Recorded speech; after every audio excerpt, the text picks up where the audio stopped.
Hello, greetings and welcome. So for this one we're going to do a little bit of work with a pole.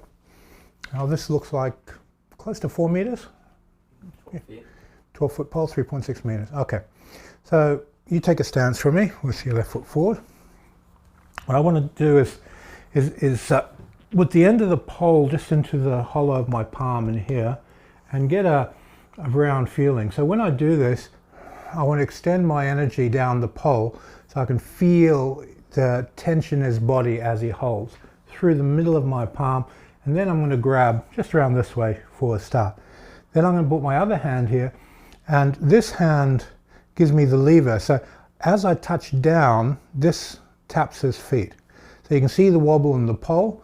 Look at his facial web is tapping down. So what I've got to do is just vibrate and track this vibration to his base. Now once I've done that, I go left and right once I've finished up and down. Now I can feel his hip, heel, and I can a little bit pull him onto his toes. Boom, there's his toes, there's his heel, up and down, head, toe, and left, right, heel, toe, hip, and get these distances. So then I've gone forward to his back foot and pull. When I pull, I do a bit of downward pressure to his feet and pull him forward, and then backward. So I'm getting the directions forward, backward, up, down, left, right. And go through these exercises for about 10-15 minutes. Forward pressure connection, pulling pressure connection, up and down vibration, left and right vibration. Once you've got all those force vectors in place, then pull your partner onto the toes, lift them up, over the head and back down. And then under the feet, up and out. So now I'm going through the edges of his balance and defining his space, the balance of his mind, the balance of his space, just by circling around his body. And the reaction in some people will just be a tension line, and they might move maybe an inch in each direction. Other people might move a foot in each direction, depending on how unconsciously resistant they are, how they try and center themselves unconsciously. Everybody's doing this as a cooperative drill, but not everybody can cooperate. Some people just unconsciously will fight you to the end. So once you're you've gone through this circle, now I push down to his front, to his back, lift, and I do the vertical circle on this frontal plane, and I scan around his body. There's the feet, back foot, up through the back hip, bring it up to the shoulder, up over the top of his head, and bring him forward and down. And then the horizontal circle. So I've done the circle on the frontal plane, I've done the circle on the vertical plane. Now I go around his waist and do this circle.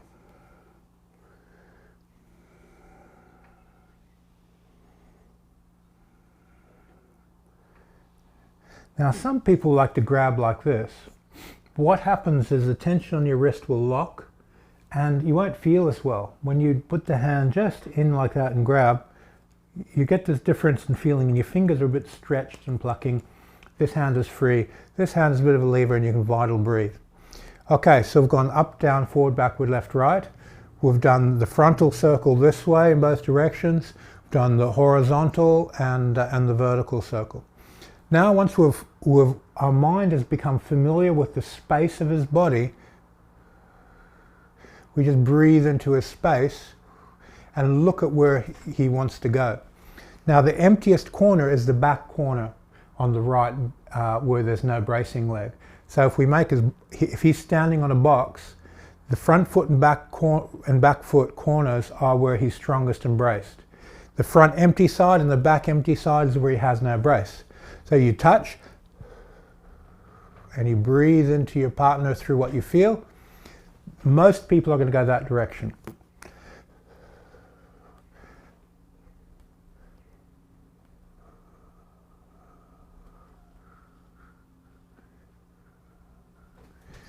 So what I was doing there is I was pulling across and with a slight upward lift to feel the tension in that part of his body, and then I'm breathing into that tension, inflating the space.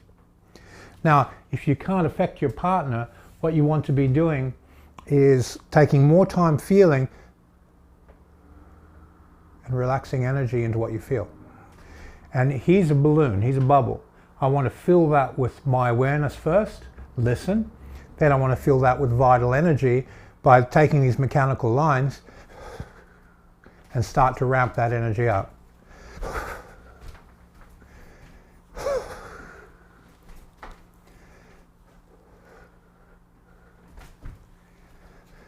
And to high levels of intent to make the electric fluid.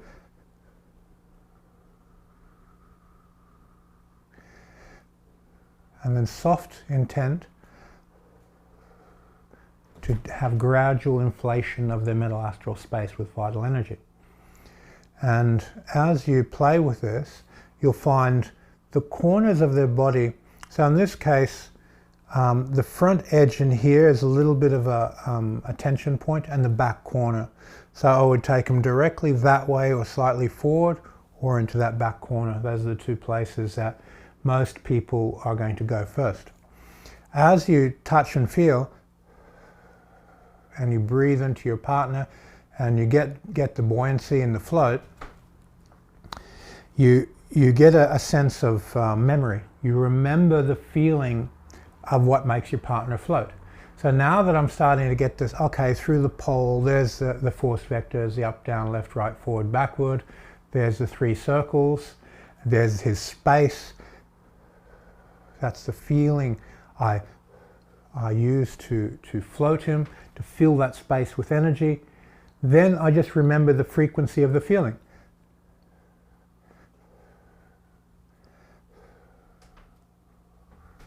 And at that frequency at which I feel him floating, I breathe straight into the frequency. Then I start reducing pressures on the pole and use the pole just to feel him, and with the energy onto the frequency. So what this does, it transitions from mechanical unconscious signaling, it reduces the expectations within him, it reduces any form of mechanical triggering of the effect, to just emptying it out and floating your partner with the feeling of energy.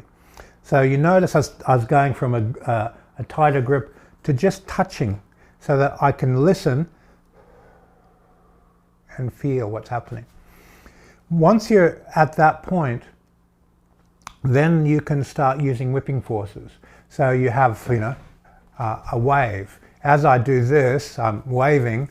Now I'm putting those forces in such a way that it's creating effect on him, but he's neutralizing because I'm not putting my mind there. As soon as I put my mind there, it affects him. So there's a different type of feeling when you stretch the yi, stretch the jin into your partner and create a wave. So if you let go of the pole for me. Now with this pole, there's a fair amount of shake in the pole.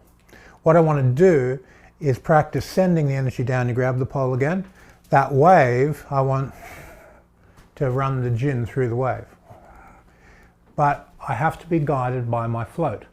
The speed at which I float my partner and whip the pole is the speed at which I'm allowed to run the energy through.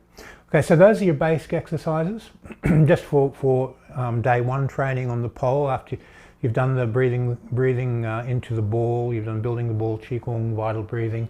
You've done your throwing exercises, your para stretching exercises, and your basic rebounding, extending jin, a little bit of standing practice, and then you'll be able to perform this exercise comfortably.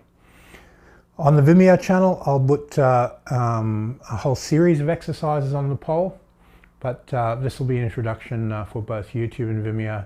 And there's about 50-60 pole exercises for learning how to extend jin.